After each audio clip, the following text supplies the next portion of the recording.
I was in Port-au-Prince when the shutdown happened, you know? and I said to people, oh, you know, I had stuff that was demanding on me in Port-au-Prince, but I had to come home. I said, listen, I have to leave Haiti now because I have to travel to the third world country that I come from.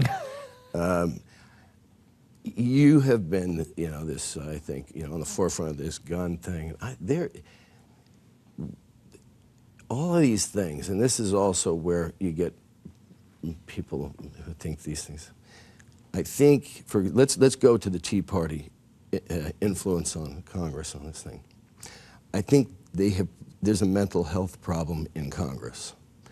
This would be solved by committing them by executive order, I think, because these are our American brothers and sisters. We shouldn't be criticizing them, attacking them. We should take this is a cry for help. We literally commit what? I think people like Ted Cruz? He's my American brother. We think we should take care of him. He's in trouble. Well, actually have him committed. Yeah, I think it's a good idea.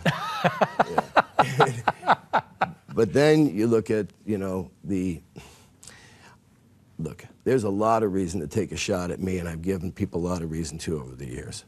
But the thing you're talking about and the way people's perception of political positions is a direct reaction to their lack of their education, which is a huge problem that we're dealing with in the country. And between an uneducated people and the solipsism of the people like Ted Cruz and their party, it's a poisonous thing. And these things with what we talked about with, you know, this is why this period of time, this is one of the things that's so fascinating to me in Haiti. Here's this country where we have it all.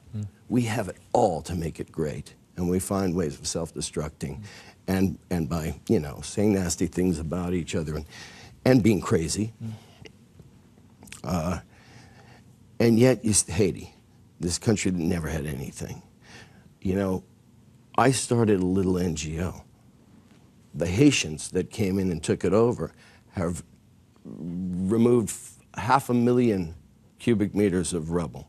We've got 150 homes fully built and constructed. We have 58,000 people that, with the Haitians that I get credit for, that run my organization, have taken 58,000 of their own country people out of a tent camp and put them in sustainable housing situations. It's amazing what you've done. Livelihood programs. And so it's 9 million people in Haiti, which is like an American city.